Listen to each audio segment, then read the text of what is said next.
The medical district on Nexus 7 gleamed with a sterile brilliance that stood in stark contrast to the grime of the mining sectors. Torin pulled his threadbare hood lower over his face, trying to appear invisible as he slipped between the well-dressed visitors. At 14, he was all angles and sharp edges, honed by years of malnutrition and survival on the colony's unforgiving streets. His target was the supply depot ahead, not for himself, but for Mika, the 8-year-old girl who shared his hidden shelter in the abandoned processing plant. Her fever had worsened overnight, her small body burning with an intensity that terrified him. The medicine he needed was just inside those sliding doors, past the security scanners he'd learned to bypass months ago. "Just act like you belong," he whispered to himself, a mantra that had kept him alive since the mining accident claimed his parents 3 years earlier. The depot was busier than usual. A delegation from Lumeria had arrived, tall, elegant beings with their distinctive silvery hair and eyes that seemed to hold the light of distant stars. Torin had only seen Lumerians in education modules, their advanced civilization a stark reminder of everything Nexus 7 lacked. He slipped through the entrance, timing his movement with a group of medical personnel, and made his way to the storage units. His fingers, nimble from years of necessity, quickly bypassed the simple lock. Inside, rows of medication vials glowed with soft blue luminescence. He scanned the labels, searching for the antibiotic compound the street doctor had described. "What are you doing?" The voice was soft but firm, and Torin's heart nearly stopped.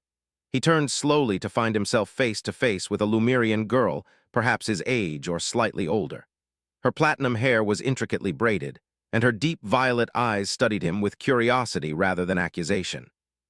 Words failed him as panic rose in his throat. "Those are restricted medications," she said, stepping closer. Her gaze flicked to the security badge he'd replicated, a crude forgery that wouldn't withstand her scrutiny. "You don't work here." Torin tensed, ready to run, knowing capture meant the juvenile labor camps. "Please," he whispered, desperation overriding caution. "My friend is sick, she needs help." Something in his voice must have reached her, because the Lumerian girl glanced toward the door, then back at him. "Which medication?" Stunned, Torin pointed to the vial he needed. Without hesitation, she reached past him and took 2, placing them in his palm and closing his fingers around them. "I'm Alara," she said quietly. "What's your name?" "Torin," he replied, still disbelieving. A commotion at the entrance made them both turn. Security officers were checking IDs more thoroughly now. "They're looking for someone," Alara whispered. "You need to leave." She pointed to a service door. "That leads to the maintenance corridors. Go now." Torin clutched the precious vials. "Why are you helping me?" Alara's expression softened. "Because I can, because it's right." She hesitated, then removed a small pendant from around her neck, a crystal that pulsed with gentle inner light. "Take this too. It has healing properties. It might help your friend." Footsteps approached. With a last grateful look, Torin slipped through the door and into the shadows beyond, the medication and crystal clutched against his chest like the treasures they were. Alara watched the door close behind him, a strange certainty settling in her heart that their paths would cross again. When her father's security detail rounded the corner, she composed herself into the perfect diplomat's daughter, never mentioning the boy with desperate eyes who had awakened something profound within her, a recognition that true worth wasn't measured by the circumstances of one's birth, but by the capacity for compassion in one's heart. As Torin raced back through the underbelly of Nexus 7, the crystal warm against his skin, he couldn't forget the Lumerian girl's face. In a world that had shown him nothing but cruelty, her unexpected mercy felt like a lifeline pulled from the void. He didn't know then how this moment would echo across the years to come, drawing their destinies together across the vast, star-filled expanse that separated their worlds. UB. 15 years had transformed Torin from a desperate orphan into a man the border territories had learned to respect, or at least fear. His ship, the Mercy's Gambit, was a patched-together marvel of engineering ingenuity, capable of outrunning most military vessels and disappearing from sensors at the touch of a button. "Captain, we've got something on long range," his first mate, Dex, called from the navigation console. The Arcturian's blue-tinged skin gleamed beneath the ship's amber lights. "Distress signal Lumerian frequency." Torin frowned, setting aside the contraband manifests he'd been reviewing. The war between the outer colonies and the Lumerian alliance had made these sectors a death trap for anyone flying under either banner. "Show me," he said, moving to the holographic display. A small vessel appeared, elegant Lumerian design unmistakable even as it listed badly atmosphere venting from its damaged hull. "Escape pods launching," Dex noted. 1, 2, 3 total. Torin touched the crystal pendant that hung beneath his shirt, the same one given to him years ago. He'd never been able to part with it, even when starvation had forced him to sell every other possession. The crystal had saved Mika's life that night, its mysterious properties accelerating her recovery beyond explanation. "Plot intercept for the nearest pod," he ordered, surprising even himself. "Captain," Dex questioned, "the blockade patrols." "I know the risks," Torin cut him off. "Do it anyway." 20 minutes later, they watched as the automated docking system pulled the sleek Lumerian escape pod into their cargo bay. The outer door sealed, and Torin stood waiting as pressurization completed.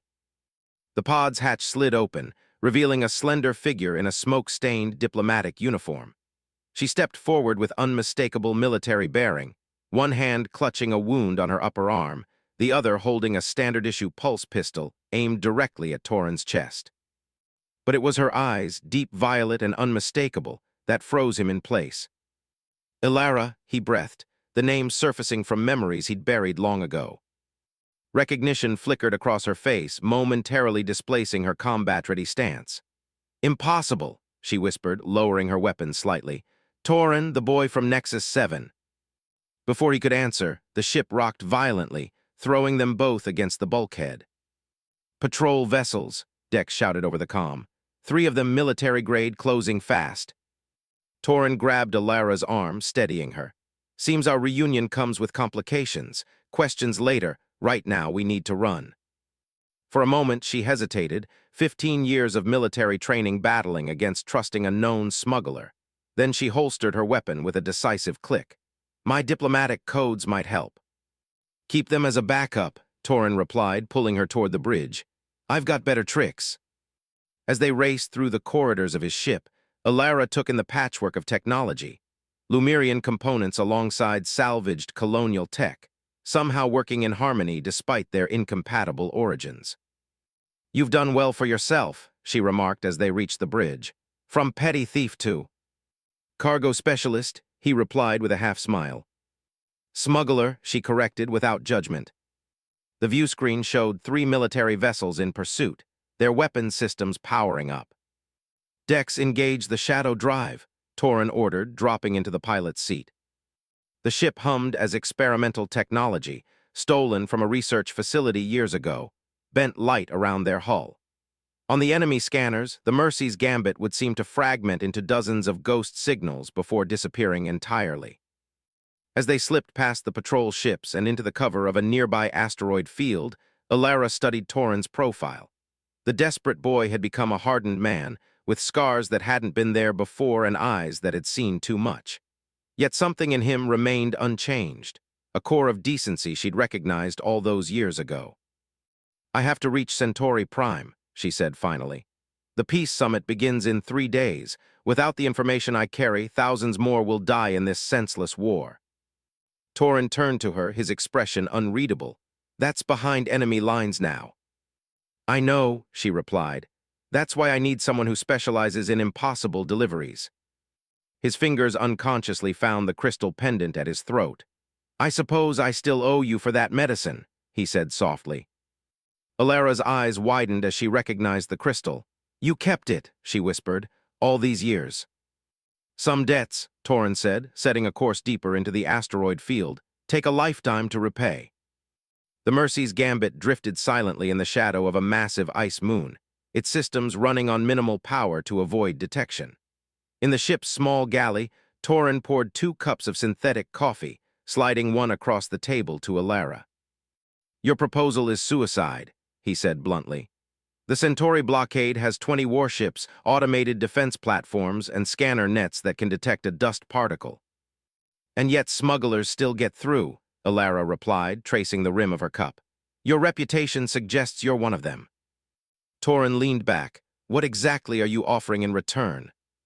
Complete expungement of your criminal record, amnesty for you and your crew, she paused, and enough credits to upgrade this ship properly. Tempting, he admitted, but worthless if we're dead. Alara's expression hardened. The data I carry contains evidence of war crimes committed by extremist factions on both sides. Without it, the peace talks will collapse, and this war will escalate beyond containment. Torin studied her, noting how the years had shaped her from the compassionate girl into this formidable woman. The diplomatic uniform couldn't hide the subtle signs of combat training, the way she constantly assessed her surroundings, the calluses on her hands that spoke of weapons expertise. "You're more than a diplomat," he observed. A ghost of a smile touched her lips. "And you're more than a smuggler. I've read intelligence reports about a cargo runner who diverts medical supplies to refugee colonies, who rescued civilians from the Proxima bombardment." Torin looked away, uncomfortable with her assessment. "Bad for business if everyone dies." "Is that why you kept my pendant? Business?" Her question hung between them, intimate and dangerous. Before he could answer, Dex appeared at the doorway. "Captain, we've identified a potential route through the blockade. It's risky, requires skimming the atmosphere of Centauri's fifth gas giant." Torin pushed away from the table. "Show me." Hours later, as they plotted their desperate course, Alara observed Torin working with his small, diverse crew. An Arcturian, a refugee from the Epsilon colonies, and even a reprogrammed military droid. All followed him with unquestioning loyalty. "Your crew trusts you," she noted, standing beside him at the viewport as they watched the massive gas giant grow larger in their approach. "They know I won't ask them to take risks I wouldn't take myself," he replied. The ship shuddered as they entered the upper atmosphere, friction heating the hull to dangerous levels. The gravity of the gas giant pulled at them, threatening to drag them too deep into its crushing pressure zones. Alarms blared as the external temperature soared. "Hull integrity at 60%, shouted the engineer, fingers flying over her console. Torin remained calm, minute adjustments to their trajectory, keeping them balanced on the knife's edge between the deadly gravity well below and the blockade scanners above. "Remember that fever medicine I stole?" he asked suddenly, eyes never leaving the controls. Alara nodded, gripping a support rail as the ship bucked violently. "It wasn't for me, it was for another orphan, Mika. Your crystal saved her life." His voice softened. "She's a doctor now on one of the frontier worlds, saving others." The ship lurched again, more alarms joining the cacophony. "Why tell me this now?" Alara asked. Torin finally looked at her, something vulnerable in his expression. "Because if we don't survive the next 10 minutes, I wanted you to know your kindness that day created ripples you never saw. One act of mercy changed more than just my life." As they stared at each other, the moment electric between them, the ship suddenly broke free of the planet's gravitational pull, shooting toward the blind spot in the blockade. "We're through," Dex shouted triumphantly. "Blockade sensors never picked us up." Alara's hand found Torin's on the control panel, their fingers brushing. "It seems," she said quietly, "that we both have debts that run deeper than we knew." The outpost of Helios Station clung to a lonely asteroid at the edge of Centauri space, its neutrality maintained through bribes and strategic value to both sides of the conflict. With the Mercy's gambit damaged from their atmospheric gambit, Torin had little choice but to dock for repairs. "We'll need 12 hours minimum," Torin explained as they walked through the station's bustling market level. "The heat shields took more damage than expected." Alara kept her face partially concealed beneath a hood, her distinctive Lumerian features too recognizable in a place where information was the most valuable currency. 12 hours puts us dangerously close to the summit deadline," she observed. "We'll make it," Torin assured her, guiding her past a group of colonial marines with a protective hand at the small of her back. They secured a small room in the station's residential section, a necessity for maintaining their cover as an ordinary couple passing through. The cramped quarters contained a single bed, a small table, and little else. "I'll take the floor," Torin offered, removing his jacket.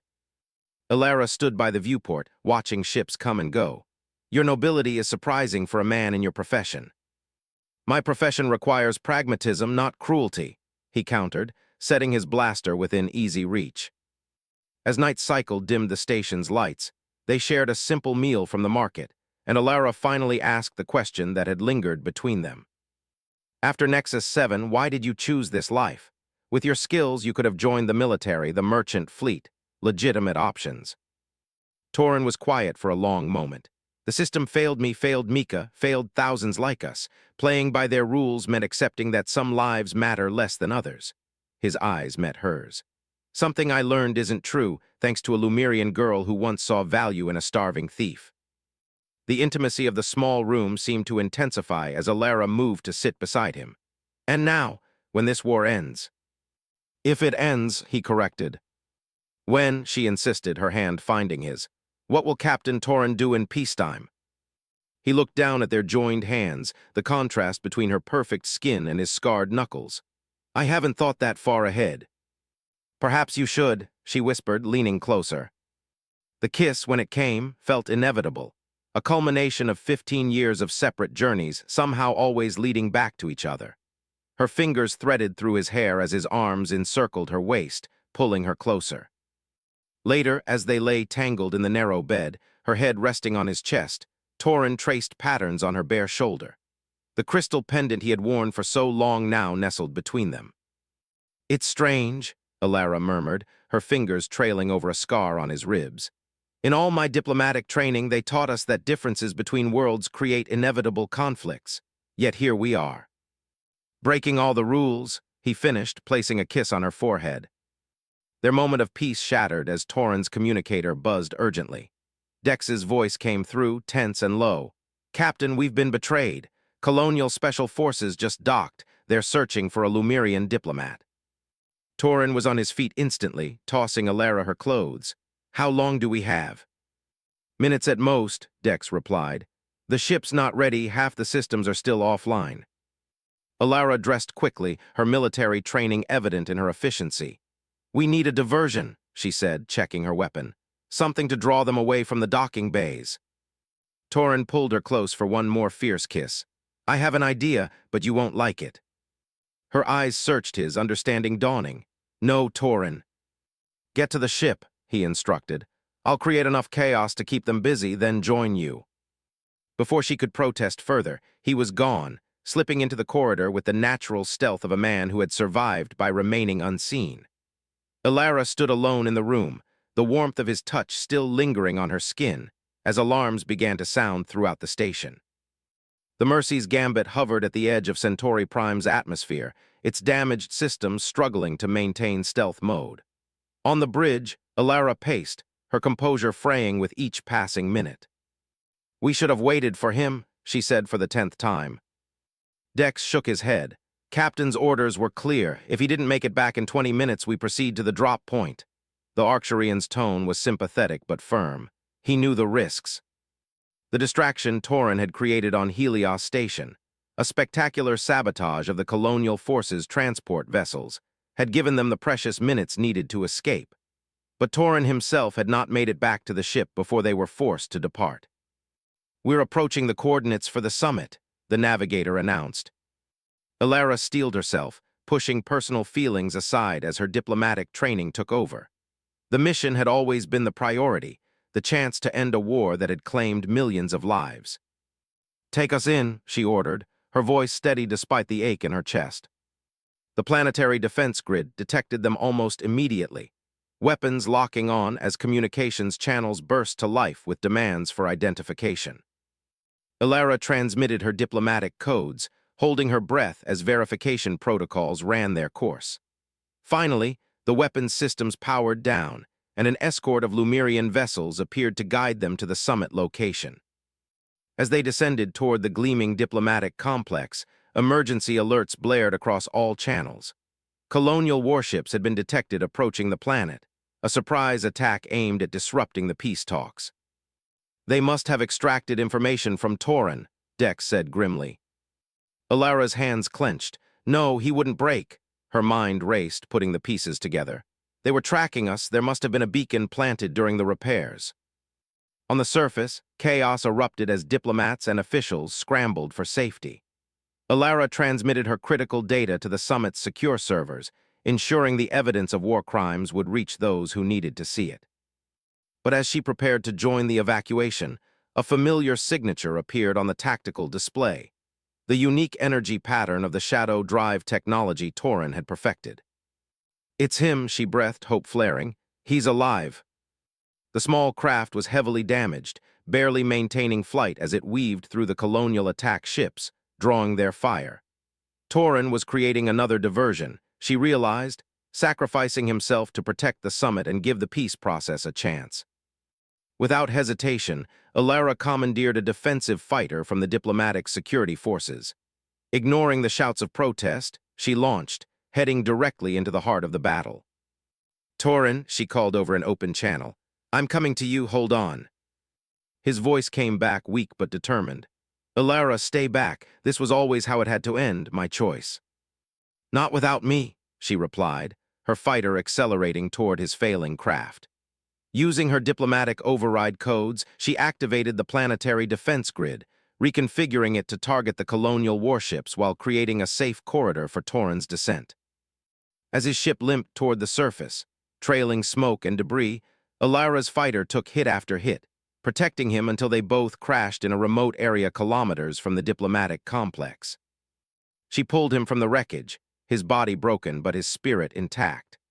As they huddled together amid the smoldering remains of their vessels, the sky above them lit up with the final exchanges of the battle, colonial forces retreating in the face of the unexpected defensive strategy.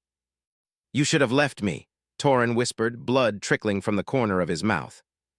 Alara cradled him close, the crystal pendant clutched in their joined hands, glowing brighter than it ever had before. "15 years ago, you taught me that sometimes rules must be broken for what's right." Emergency response vehicles appeared on the horizon as news came through their damaged communicators. The peace accord had been signed, the war finally ending not with victory for either side, but with a recognition of their shared humanity. "What happens now?" Torin asked, his breathing labored as medical teams rushed toward them. Alara pressed her forehead to his, their futures as uncertain as the newfound peace. "Now we build something better together." The crystal between them pulsed with light, a small miracle born from an act of compassion long ago, proof that even in the darkest times, mercy could forge connections strong enough to bridge the vast distances between worlds and hearts. As the first light of a new day broke over the horizon, Torin and Alara held each other close, no longer defined by their pasts or divided by their origins, but united in the most powerful force in any galaxy, love born from a single moment of kindness, rippling across time to change everything in its path.